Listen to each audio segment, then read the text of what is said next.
Perbedaan-perbedaan itu bukan perbedaan yang karena kodrat alam, bukan perbedaan yang dari zaman purbakala telah ada, tetapi adalah perbedaan-perbedaan karena milieu, perbedaan-perbedaan yang karena kebiasaan hidup, perbedaan-perbedaan yang karena menindas atau ditindas turun-temurun.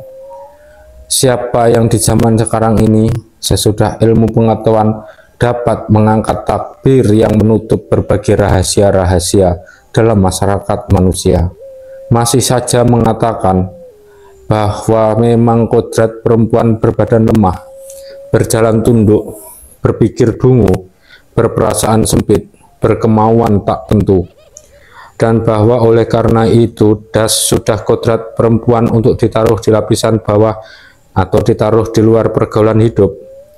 Dia sendiri adalah orang yang bodoh, orang yang dangkal pengetahuan. Saya persilahkan membuka buku sejarah masyarakat, antara lain sejarah masyarakat Nippon yang membuktikan kebodohan anggapannya itu. Dulu di zaman sebelum zaman feodal, perempuan Jepang tangkas, sigap badan, cerdas, menjadi raja-raja putri, memerintah, memegang obor kesenian, mengalahkan kaum laki-laki yang menurut Van Gogh di waktu itu perfect. Sekarang sudah ratusan tahun ekses patriarkat. Ia berjalan membungkuk menjadi makhluk jelita, kaum yang mengalah, orang yang menerima. Sungguh masyarakat Jepang itu masyarakat yang baik kita pelajari, oleh karena masyarakat di sana itu dengan jarak yang hanya 1000 tahun saja telah mengenal dua macam perempuan. Perempuan yang menang rohani dan jasmani, dan perempuan yang kalah rohani dan jasmani. Dan saya heran, tidakkah pernah orang mendengar nama Amazon? Tidakkah pernah orang mendengar nama Tembini? Anggapan tentang apa yang disebut pencarian hidup menurut kodrat, tujuan menurut kodrat, bakat menurut kodrat, dan lain sebagainya itu yang hendak menetapkan perempuan itu di samping api dapur saja dan buayan anak saja. Anggapan demikian itu dibantah mentah-mentah oleh sejarah masyarakat. Tetapi pembaca, janganlah pembaca kira dengan contoh-contoh ekses patriarkat yang kelewat hanya terdapat di Jepang saja. Tidak, di daerah-daerah Islam dari negara Rusia, tetapi pemerintah Soviet bekerja keras untuk mengemansipasikan wanita di daerah yang di bawah kekuasaannya, dan negeri-negeri yang berpemerintahan Islam pula ada tempat-tempat yang patriarkat mengekses sehingga mendirikan bulu.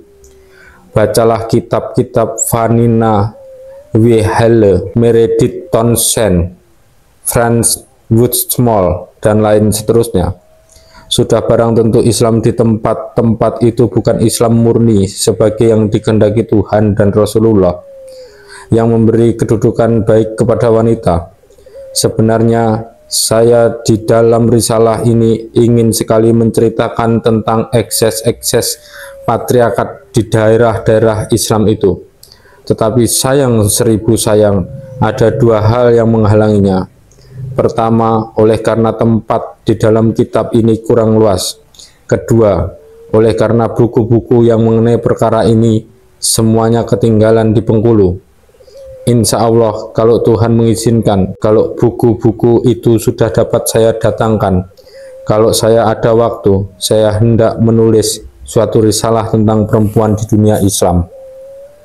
Saya tadi mengambil Jepang sebagai gambaran. Oleh karena Jepang adalah negeri modern, saya menaruh masyarakat itu dari peneropongan untuk memberikan pengertian kepada pembaca bahwa kemodernan tidak selamanya dibarengi dengan penjunjungan derajat perempuan. Tetapi perhatikanlah, manakala nanti industrialisme di Nippon makin banyak membutuhkan tenaga perempuan, manakala nanti industrialisme itu makin banyak menarik tenaga wanita ke dalam produksi masyarakat, maka tidak akan laku lagi sepeser pun segala ajaran-ajaran kitab Onadai Gaku yang kolot itu. Maka tidak boleh, tidak akan berubah derajat perempuan di Jepang itu. maka pasti akan berganti moral tentang kewanitaan di Jepang itu. Malahan di waktu sekarang ini telah mulai perubahan itu berlaku berangsur-angsur. Banyak perempuan baru kini telah berjalan di jalan-jalan Tokyo, Kyoto, Nagoya, dan lain-lain. Peperangan Jepang-Tiongkok yang banyak membutuhkan tenaga-tenaga perempuan di pabrik-pabrik. Peperangan Dunia II yang memberi dorongan lagi kepada proses perubahan itu. Saya kira segala sisa-sisa kekolotan itu akan lenyap sama sekali sebelum abad ke-21 mengetuk pintu. Buat sekian kalinya, kita akan melihat bahwa segala ikatan-ikatan moral yang kolot, segala belenggu-belenggu agama yang menyalahi agama akan pecah, hancur, putus karena hantaman hukum predestinasi sosial ekonomis. Perempuan akan merdeka dan pasti merdeka, bukan di Nippon saja, tetapi juga di tempat-tempat yang keadaan wanitanya kini lebih mesum lagi daripada di Nippon itu. Di beberapa tempat di Maghribi dan Arabia, di Sangkur Lardan dan di Punjab, di beberapa daerah Sentral Asia dan Sentral Afrika, di beberapa daerah tanah air kita sendiri, perempuan di Jepang masih boleh keluar pintu, masih boleh ke pasar dan ke kedai, masih boleh ke medan umum, masih boleh melihat dunia. Tetapi di tempat-tempat yang saya sebutkan itu ada banyak mereka yang sama sekali dikurung, ditutup, dipingit. Van Gogh mengeluh kalau ia melihat nasib Keiko dan Setsuko di negeri Sakura. Tetapi ia tentu mengakui pula bahwa nasib Zalaiha atau Maimunah di daerah Islam ada yang lebih menyedihkan lagi.